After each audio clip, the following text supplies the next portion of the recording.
Jom sama-sama kami. Caranya mudah. Hanya klik join button. Terima kasih.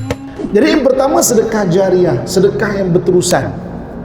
Ini cari peluang cari peluang. Maknanya sedekah kita tu kekal dan berterusan digunakan. Ada wakaf madrasah ke, wakaf masjid ke, benda-benda kekal terutamanya kan. Kita ambil, maknanya ambil bahagian. Tak semesti banyak tapi kita ambil bahagian tak semesti banyak. Maka selagi mana benda tu ada, selagi itulah pahala tu kekal kat kita tu. Satu hari tuan-tuan sekalian saya dijemput ceramah maulid di Johor Johor. Jadi sebelum kuliah tu berbual-bual dengan ahli jawatan kuasa masjid, berbual-bual dia kata, "Ustaz, masjid ni Ustaz siap dibina pada 1930. 1930 sebelum wujud Malaysia lagi. Masih lagi nama tanah Melayu. 1930 sebelum merdeka lagi." Saya kata 1930 Dan tiang-tiang banyak struktur ni adalah yang memang daripada asal. Ya ke? Saya kata. Alhamdulillah. Tuan-tuan sekalian, cuba bayangkan. Katakanlah ahli jawatan kuasa masjid yang membina masjid, katakan ketika dia siap bina masjid, umurnya waktu tu 50 tahun katakan 50 tahun umur. Ada jawatan kuasa masjid, dia yang bina, cari wakaf untuk buat masjid, siap tahun 30 1930, umurnya 50 tahun katakan 50 tahun. Masjid siap 1930. Dia pun memakmurkan masjid tu. Pada tahun 1940 dia meninggal. Kata contoh umurnya 60 tahun 1940 dia meninggal. Umurnya 60 tahun. Katakan dia jadi AJK masjid, umurnya 50 tahun waktu masjid siap. Maka dia pun memakmurkan masjid. 1940 dia meninggal, umurnya 60 tahun.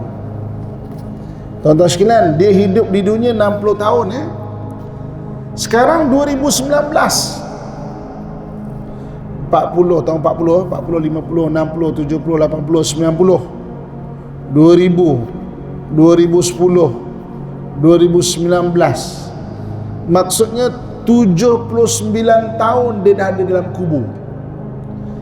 Dia hidup 60 tahun, dia dah ada dalam kubur pada tahun 2019, 79 tahun. Maknanya dia hidup di kubur lagi lama daripada dia hidup di dunia ni. Dia hidup di kubur lagi lama, tuan-tuan sekalian. Tetapi sebab dia ada jariah membuat masjid, setiap kali masjid tu buat majlis ilmu, setiap kali dibuat solat berjamaah, setiap kali dibuat qiyamul lail, pahala boleh ke kubur dia, macam dia hidup lagi. Ini tuan-tuan sekalian Jadi tidak pernah bagi umat terdahulu kecuali umat Muhammad saja ada pahala yang kekal. So yang pertama tadi itulah, iaitu sedekah jariah. Sebab itu ada peluang ambil, tuan-tuan sekalian Kita tengok mana-mana, tak semesti banyak tau, tak semesti banyak, tapi kita buat wakaf, cari peluang supaya kita tak tahu bila kita akan ke kubur. Tapi biar ketika kita tak ada di dunia, tapi macam kita hidup tetap membuat amalan. Itu doa Nabi dan diberi kepada umat Muhammad, tak pernah diberi pada umat terdahulu. Sedekah jariah yang pertama. Yang kedua, al-ilmu yuntafa'u bi, ilmu yang bermanfaat. Ilmu yang bermanfaat. Kita pun sebut, alah ustaz, saya ni manalah ada ilmu nak mengajar saya. Ilmu tak semestinya besar-besar, tuan-tuan sekalian tak semestinya besar-besar. Kita kan dah selalu datang ke surau, selalu datang ke masjid, insya-Allah lah paling kurang bacaan solat kita okey lah, paling kurang insya-Allah bacaan solat kita okey. Kita ada anak, kita ada cucu Kita panggil cucu kita, kita cakap dekat dia, ni atuk nak ajar baca surah Al-Fatihah. Hafal. Kalau hafal, atuk belanja kejap lagi aiskrim contoh. Fatihah cucu kita yang ajar semampu yang kita boleh, dan dia hafal sebab kita yang ajar. Selagi mana cucu kita tu sembahyang, selagi tu pahala boleh kat kita. Tak semesti besar-besar. Baca sembahyang, tahiyat akhir, doa kunut, baca sembahyang. Jangan bagi ustaz dia ajar. Ustaz dia boleh ajar benda lebih besar lagi. Benda macam tu biar kita, atuk dia, nenek dia, mak, ayah kita yang ajar bacaan Fatihah. Anak kita, katakan cucu kita besok umurnya 70 tahun dia sembahyang, kita dah tak ada. Selagi mana dia sembahyang, Fatihah tu kita ajar, selagi tu pahala tu boleh kat kita. Tak semestinya besar-besar, tuan-tuan sekalian. Saya, tuan-tuan sekalian, ingat lagi syahadah pertama saya yang ajar arwah ayahanda saya. Orang dulu dia faham kan, syahadah tu dia yang ajar. Ucap asyhadu an la ilaha illallah, asyhadu anna muhammadar rasulullah. Kecil lagi saya waktu tu, mungkin 4 tahun 3 tahun ni kot. Aku naik saksi, tiada Tuhan melainkan Allah, dan aku bersaksi, aku naik saksi Muhammad itu pesuruh Allah. Budak umur 4 tahun, saya ingat lagi, tuan-tuan sekalian, vocab saksi, perkataan saksi tak ada dalam otak tau. Saksi itu perkataan orang dewasa, tapi kena hafal. Aku naik saksi. Yang ada waktu tu apa? Vocab saya taksi. Selalu saya fikir, kenapa pun naik taksi kan? Saya kecil-kecil lagi, tak faham waktu tu, tapi dia ajar.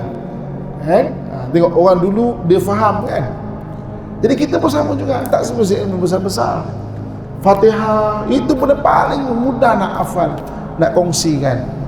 Jadi selagi mana orang yang kita ajar tu sembahyang, selagi tu pahala boleh kat kita. Tak semestinya besar-besar. Jadi sedekah jariah, ilmu bermanfaat, wa waladun salih yad'ulah, anak soleh yang mendoakan kita. Anak soleh yang ingat kita, doakan kita.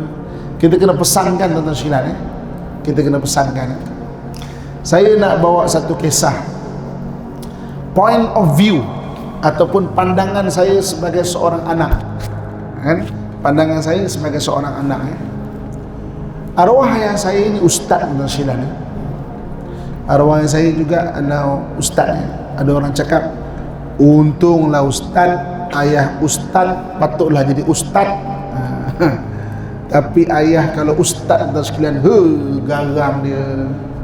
Garang, tuan-tuan sekalian. Tak percaya, tanya ustaz-ustaz depan saya ni. Dengan orang lain mungkin lembut, Assalamualaikum. Dengan anak garang, tuan-tuan sekalian. Sebab apa? Kita faham, ku anfusakum wa ahlikum nara, jagalah diri kamu dan ahli keluarga kamu daripada api neraka. Ayah saya garang, tuan-tuan sekalian. Okey.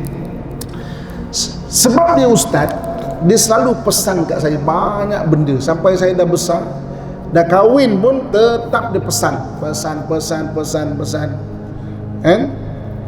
Banyak-banyak pesanan dia. Ketika dia meninggal, saya lupa. Banyak pesan. Tapi ada satu pesanan dia saya tak lupa, tuan-tuan sekalian. Saya tak lupa. Satu hari dia datang dekat saya, dia pegang tangan saya, dia ajak saya duduk, dia pandang mata saya, dia panggil nama saya, Amin. Nama saya Muhammad bin Abdullah. Al-Amin ni gelaran keluarga. Jadi kalau orang panggil Ustaz Muhammad, itu biasanya orang luar. Kalau Amin, itu maknanya keluarga biasanya. Dia panggil Amin. Besok kalau Abah meninggal, engkau dah pandai belum doa untuk Abah? Abah tanya ni. Saya tanya, Abah sakit ke? Tak, Abah tanya. Kalau Abah meninggal, kau dah pandai belum doa untuk Abah? Okey? Dah Abah. Kalau dah, cuba kau baca, Abah nak dengar. Kita pun baca lah.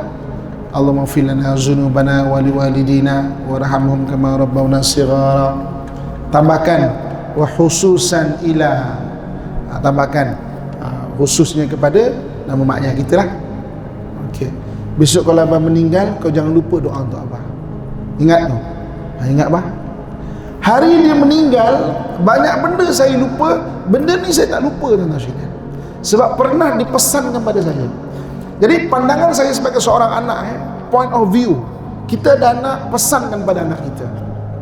Panggil anak kita, besok kalau mak meninggal, abah meninggal, kau jangan lupa doa untuk mak. Mak pesan ni, janji jangan lupa. InsyaAllah mak, InsyaAllah ketika kita tak ada, dia takkan lupa benda ni. InsyaAllah tu. Saya cadangkan, kita panggil, kita dah sekolahkan anak kita sampai universiti, sampai mana-mana, alhamdulillah dia ada ilmu. Tapi pesanan ni kita pesan, biar kalau kita tak ada besok, dia tetap ingat kita, tuan-tuan sekalian. Sebab apa?